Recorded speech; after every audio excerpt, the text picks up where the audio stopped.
Како што видевме, гостин во студиото е професорот Јове Кекиновски. Добро утро. Добро утро, добар ден и благодарам на поканата. Јас ви благодарам што вие дели се озвавте, но во интерес на времето, бидејќи нема премногу време, јас би почнал со првото прашање кое го имам во глава уши од синоќа, а тоа е дека вие реагиравте на социјалните мрежи околу ова игнорирање на иницијативата за повторно покренување на хашките случаеви, дели со ние судски процеси вкупно 4 кои што беа прекинати со законот за амнестија.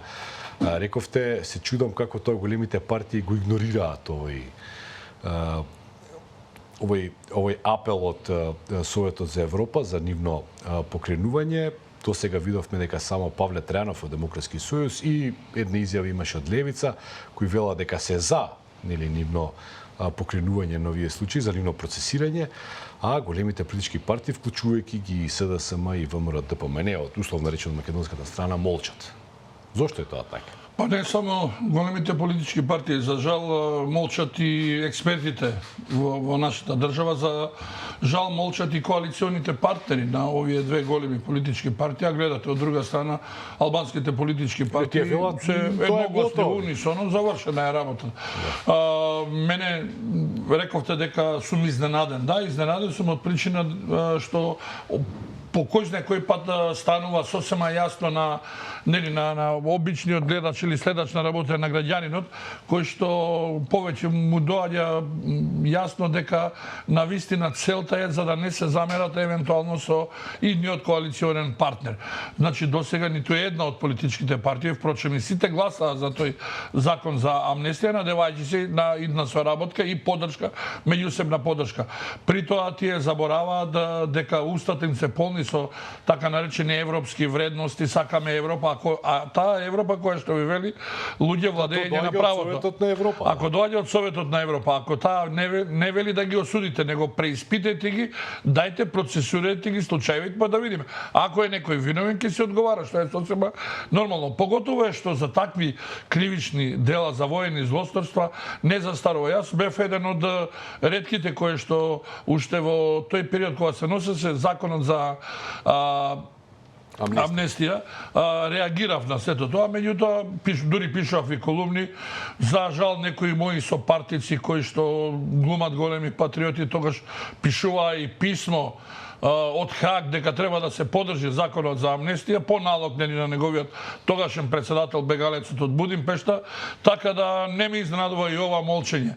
Меѓутоа очигледно е дека нив повеќе ги интересира сопствениот комодитет и идното обстојување или доаѓање на власт.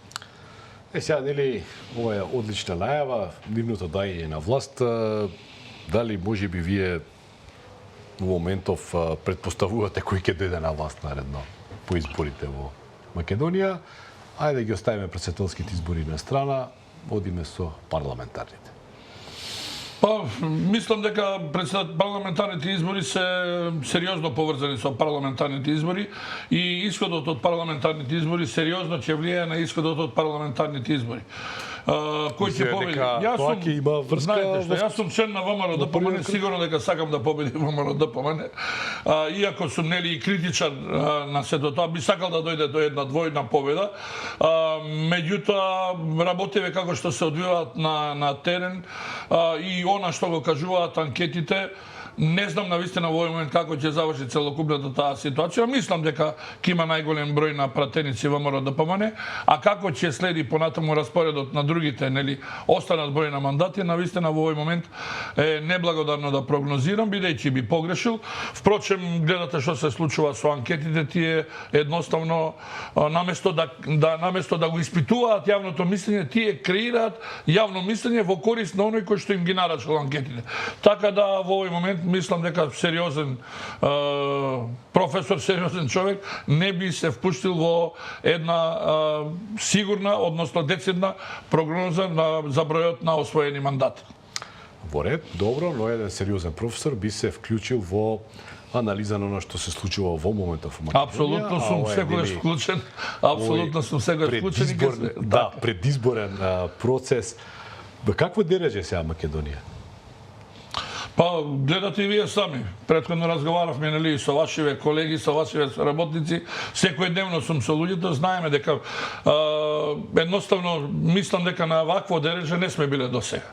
Ова што ни се случува е одамна најавен, уште не сме го допрале дното, меѓутоа се плашам дека дното станува се подлабоко и подлабоко, така да се повеќе ќе тонеме.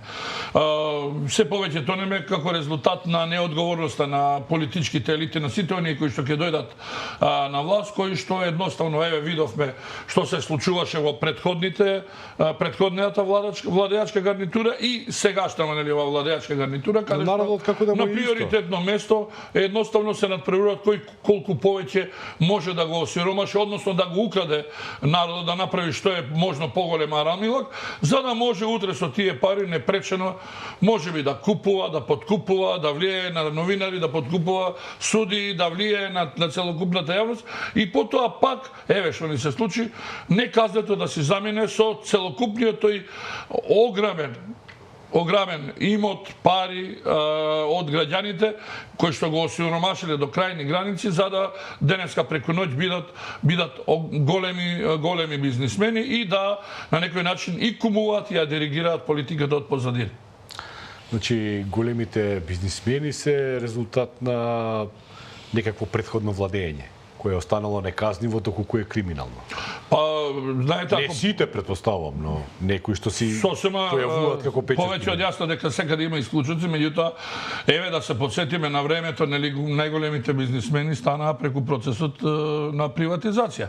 Во меѓувреме меѓу поголемите бизнисмени станаа оние кои што беа во врвот на оние кои што владееа со државата, премиери, председатели, министри и така натаму, голем број на директори, така да тоа стана пракса која што за жал е неказнива во последно време и тоа мора да му се стави крај. Јас би сакал да верувам на зборовите на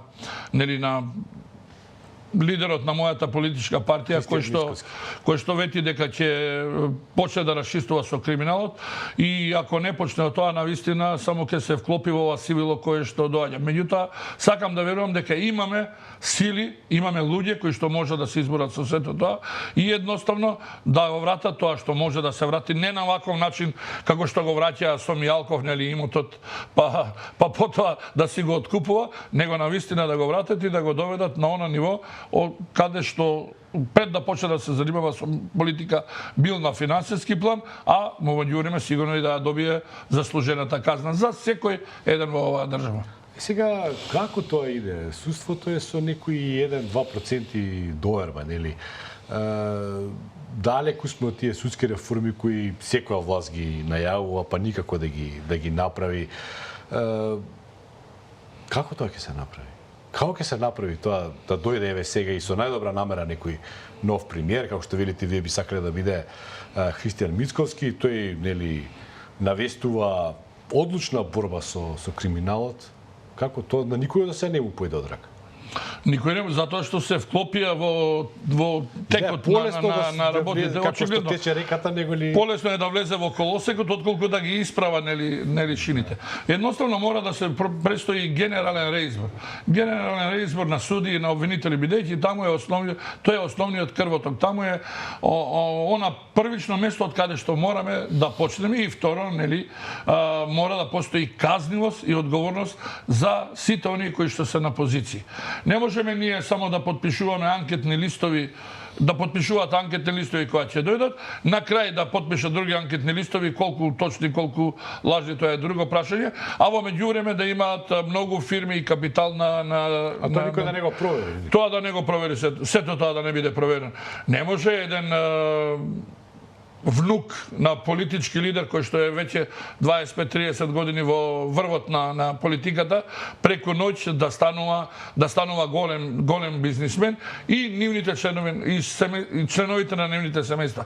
Тоа е очигледно кај најголемиот број од политичари во нашата држава и кај македонскиот и кај албанскиот блок, за жал остана неказнето и мора да почне со казнување, да покажеме пример како едноставно треба понатаму да функционира, а за тоа се потребни, пресни луѓе честни кои држат до својот интегритет, и кои што ќе бидат бескомпромисни борци против криминалот и корупцијата. Зборуваме за внукот, нели, на еден познат политичар кој купи еден голем деловен објект. Па не е само тој, многумина се. Тој вели дека, тој кажа тогаш дека парите ги заштедил, штедил Да. многу и од таму му се тие милиони кои е купен тој објект.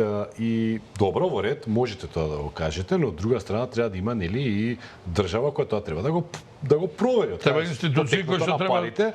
Знаете што, јас веќе Јас на пример неколку пати сум бил во ситуација да го докажам потеклото на парите кои ми легнале на сметка, Така е, дали така е. со странство, дали од дома, бидејќи тоа го налагаат законите. токму така. И немало ништо спорно, носиш договор, носиш купо-продажен договор, нели? Секако што Повеќе од јасно дека постојат закони, постои процедура, меѓутоа не постои волја, бидејќи обично се заштитуваат големите зверки и нивните потомци. Да, тоа е еклатантно перење на пари. Ги има сите форми на перење на пари. Сега, како да ви кажам, нели? Па не знам ја што да ви кажам повеќе. Јасна е работата како треба да се почне, меѓутоа треба да има човек кој што ќе се фати во косте со таа работа и да истурка до крај. Ни треба навистина бескомпромисен борец во тој сегмент, почнувајќи од јавните обвинители, почнувајќи од другите истражни органи и почнувајќи од на крај, нели, завршувајќи со судиите. Само на таков начин можеме ние. Впрочем, зошто да не се испита имотот на судиите, на обвинителите, на сите оние кои што досега не само политичарите. Тоа е, уствари, нели, Да, меѓутоа колку реално се проверуваат. Јас не знам навистина, претходната антикорупцијска комисија мислам дека сериозно се зафати и покрај фактот што беше игнорирана, односно обструирана од страна на државните институции, доколку го продолжеше со тоа исто темпо. Не може да најдеме никаков да им кажеме дека не се работи. Да, меѓутоа очигледно дека е мала бројката на луѓето кои што се занимаваат, премногу се луѓето кои што вршат криминал. Да, нас 50 представки, ниту една не беше процесуирана. Така е, повеќе од јасно дека е тие биле малку, тие не можеле многу да работат, но да имаме такви институции како што беше претходниот состав, навистина ќе отидеме далеко и ќе мрднеме, конечно ќе покажеме како и во оваа држава можеме да го применуваме владењето на правата.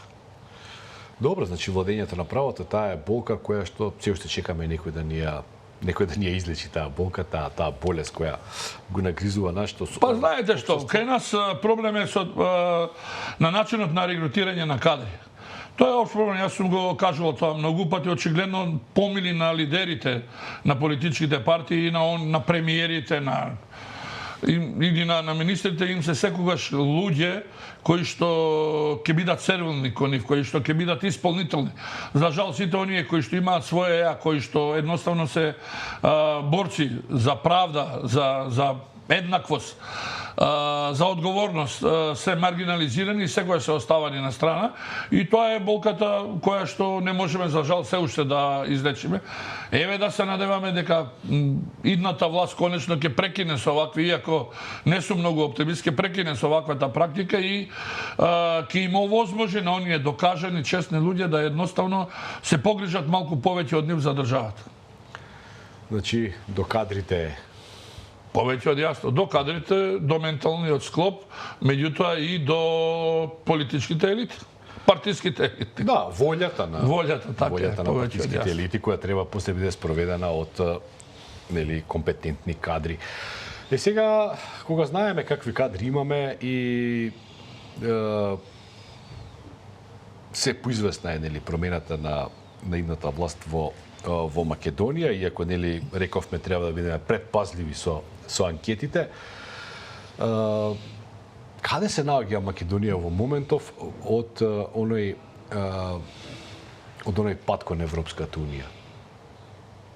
Ако ги ставиме на страна, зашто исто би сакал да ве прашам, но ако го ставиме на страна оној се поизвестен договор со Бугарија и нашиот пат, нели, рековме дека правосудните органи ни се за никаде, дека имаме проблем со спроведувањето на законот, каде се Македонија? Дали воопшто Македонија е искрена кон својот пат кон Европската унија или ние постојано се вадиме за некои Знаете што мислам дека Притисоци од страна. граѓаните се искрени дека ни е потребна Европска унија, впрочем ниту една политичка партија во својата програма нема зацртано нешто друго, се ретки нели Левица, и други Обединените имаат, да, и тие имаат, генерално две-три или политички партии имаат. И најголем дел од граѓаните се залагаше за Европска унија. Гледаме дека во последно време со таа непринципиелна политика, со тие отстапки кои што мораше да ги направи Македонија, мораше, уствари ги присилија политичките раководства во претходниот период да ги направат тие отстапки, почнувајќи со името, почнувајќи склучувајќи го оној договор со бугарите и сите оние отстапки кои што се направени на штета на националното, на штета на македонското битие, на штета на македонската историја, традиција, култура и така натаму и така натаму, сме доведени во една ваква ситуација каде што мислам дека евроскептицизмот се повеќе и повеќе расте и доколку таму не се најдат некои прогресивни сили кои што едноставно, ако не во една најблага форма да речат дајте судирот помеѓу Бугарија, судирот под наводници, тоа е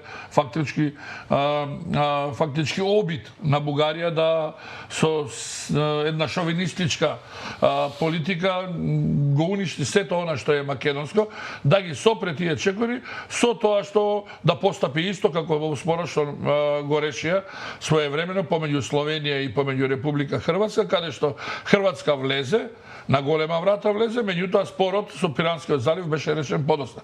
Така да Европа мора конечно да се освести дека не треба селективно да постапува и тоа некој од нашите лидери мора да им го каже, на европската постава, на Европската комисија, како би можеле едноставно да продолжат целокупниот тој наш пат кон Европската унија, а спорот постепено да го решаваме, ако можеме евентуално да го решиме, ако не, нека остане замрзнат со бугарите, таму каде што е да бев јас воопшто немаше да почнам да преговарам посебно на темите кои што произлегуваат од тој така наречен договор за добро соседство со Бугарија. Добро, во ред, тоа го знаеме, значи и јас мислам дека Македонија била неоправдано влечкана прво 30 години со Грција, со оној спор за името, па потоа сега со овој договор за добрососедство со Бугарија, но каде е тука нашата вина? Ние носиме закони со европско знаменце кои воопшто не се интегративни закони, како например закон за коцкарници, па закон за Бехтел и така натака. Значи, јас злоупотребувам Европската унија. Ги игнорираме, како што рековте, хашките случаи од Советот за Европа. Игнорираме други препораки кои што постојано нели не ги правиме реформите како што е правосудниот систем и така натака и така натака. Каде е нашата вина, па макар и за евроскептици? Вината е во политичарите, во нивната непринципиелност, во нивната неконзистентност, во нивното немање своја. Еве гледате дека и Вучич навистина има проблеми од една страна, нели, нашиот претседател на нашата северен сосед има проблеми со Европската унија, меѓутоа тој води една независна политика, па очигледно дека преговара, наводно преговара со едните со другите, од друга страна држи позиција. Значи ние преговараме, меѓутоа секогаш преговараме на сопствена штета. Сите овие години кои што се преговара, јас навистина не памтам да некое решение произлегло, а да не е на наша сопствена штета, без разлика дали во моментот или подоцна. Се покажа дека сме многу непринципиелни, односно многу попусливи во тој сегмент. Впрочем, мислам дека начело да министер за надворешни работи да беше македонец со нели кој што си ја сака сопствената држава, сопствениот народ, немаше да ни се случат волку отстапки колку што ни се случија со Бугарија и да имаме еден таков срамен договор кој што гази по нашето достоинство и каде што им се дозволува навистина на таков бескрупулозен начин да посегаат и да ја ревидираат својата сопствена историја на сметка на нашата историја. Да, но бидејќи алудирате на Бујар Османи, првичниот договор за добрососедство, оној рамковен договор за добрососедство беше потпишан, ако не се лажам, лично од Зоран Заев. Сега, Тој е етнички Па тие беа, македонец. Ама тој е етнички македонец, не е сега колудиран. Па од таму почна целиот проблем понатаму што нели министерот за надворешни работи како ресорен министер ги превзема сите тие работи во делот на реализација од договорот од сите оние сегменти од договорот, па не се случија и оние нели фамозни протоколи и што ја знам други работи кои што едноставно се најголемата кочница кон нашиот пат кон Европа. Дали е патот закочен или може да се откочи? Вака кратко во 2 минути. Па не знам дали мислам дека е закочен, тешко ќе може да се откочи, а ако се откочи тоа ќе биде навистина повторно на штета на нас македонците, бидејќи очигледно дека бугарските власти сериозно запнале да истуркаат целата работа до крај, а во Европската унија не гледам некој кој што свесно и рационално би размислувал, односно реално би размислувал и би се грижал, ако не повеќе, барем да бидеме рамноправни партнери со бугарите во овој така наречен за мене измислен спор. Парањата на Бугарија влегува во преговорачката рамка? Па влегува, меѓутоа рековме дека има можност сето тоа да се пролонгира тој спор, онаму каде што не можеме да се договориме, да се пролонгира по нашето влегување во Европската унија. Значи да имаме по-рамноправна преговарачка позиција. Тоа е, јас реков и претходно, да бидеме на рамноправна основа преговарач. Па, а зошто Бугарија би се сложила со тоа? Тешко е да се поверува во овие моменти. Освен ако нема некој голем притисок од... Јас не знам од кого има притисок, меѓутоа очигледно таму... Без притисок тоа не може да се... Јас мислам.